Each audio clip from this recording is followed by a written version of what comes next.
ഇന്നലെ രാഹുൽ ഗാന്ധിയുടെ സ്വയംഭരണ പ്രതിനിധികളുടെ മഹാസംഗമത്തിന്റെ ഭാഗമായി കൊച്ചിയിലേക്കുള്ള വരവും അവിടെ നടന്ന അദ്ദേഹത്തിന്റെ പ്രസംഗവും കേട്ടുനിന്നവർക്കിടയിൽ ഒരു വലിയ ചോദ്യം ബാക്കിയാക്കി.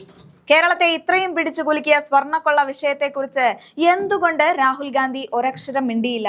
ഇത് അറിഞ്ഞുകൊണ്ടുള്ള ഒരു ഒഴിഞ്ഞുമാറലാണോ, അതോ ഇതിന് പിന്നിൽ ഗൗരവകരമായ മറ്റ് രാഷ്ട്രീയ കാരണങ്ങളുണ്ടോ എന്നൊക്കെയായിരുന്നു അത്.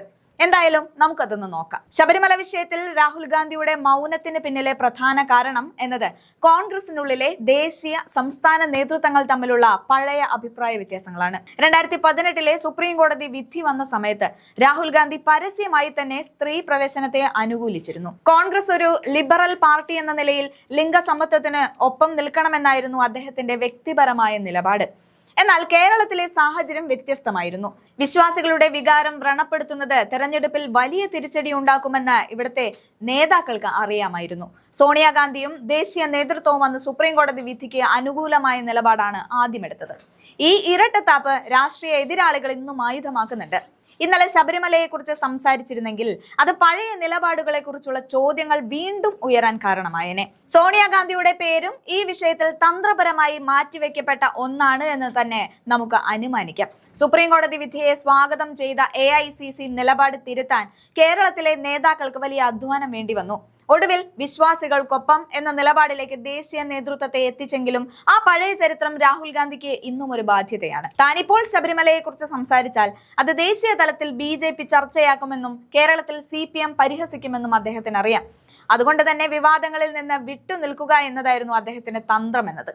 നിലവിൽ പിണറായി സർക്കാരിന്റെ അഴിമതികൾക്കും ഭരണവിരുദ്ധ വികാരത്തിനും എതിരെയാണ് കോൺഗ്രസ് പ്രചാരണം നടത്തുന്ന ഈ സാഹചര്യത്തിൽ ശബരിമല പോലുള്ള വൈകാരിക വിഷയങ്ങൾ ചർച്ചയാകുന്നത് ജനങ്ങളുടെ ശ്രദ്ധ മാറ്റാൻ മാത്രമേ സഹായിക്കൂ. ജിൻഡോ ജോണിനെ പോലുള്ള യുവ നേതാക്കൾ മതേതരത്വത്തിന് വേണ്ടി ആഞ്ഞടിക്കുമ്പോൾ രാഹുൽ ഗാന്ധി ഇത്തരം മതപരമായ വിവാദങ്ങളിലേക്ക് കടന്നു ചെന്നാൽ അത് പാർട്ടിയുടെ വോട്ട് ബാങ്കിനെ ബാധിച്ചേക്കാം.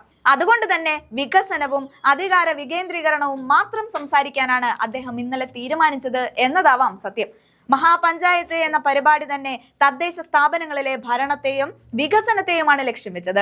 പഞ്ചായത്ത് രാജ് സംവിധാനത്തിന്റെ ശില്പിയായ രാജീവ് ഗാന്ധിയുടെ പാരമ്പര്യം ഉയർത്തിക്കാട്ടാനാണ് അദ്ദേഹം ശ്രമിച്ചത്. ശബരിമല പോലെ ഒരു വിഷയം അവിടെ സംസാരിക്കുന്നത് പരിപാടിയുടെ യഥാർത്ഥ ലക്ഷ്യത്തെ തകിടം മറിക്കുമെന്ന് അദ്ദേഹം കരുതിയിരിക്കാം. KPCC ശബരിമല വിഷയം കൈകാര്യം ചെയ്യട്ടെ എന്നും താൻ ദേശീയ വിഷയങ്ങളിൽ മാത്രം ശ്രദ്ധ കേന്ദ്രീകരിക്കാം എന്നുമുള്ള ഒരു ധാരണയുടെ പുറത്താകാം ഈ മൗനം. ചുരുക്കത്തിൽ രാഹുൽ ഗാന്ധിയുടെ മൗനം എന്നത് ഒരു വലിയ രാഷ്ട്രീയ തന്ത്രത്തിന്റെ ഭാഗമാണ്. പഴയ നിലപാടുകളിലെ വൈരുദ്ധ്യം മറയ്ക്കാനും കേരളത്തിലെ ഭരണവിരുദ്ധ തരംഗത്തെ ബാധിക്കാതിരിക്കാനും അദ്ദേഹം ശബരിമലയെ തൊടാതെ പോയി.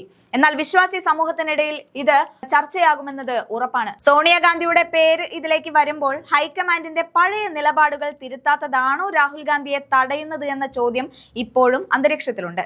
എന്തായാലും ബുദ്ധിപരമായി തന്നെ രാഹുൽ പ്ലാൻ B പുറത്തെടുത്തു കഴിഞ്ഞു.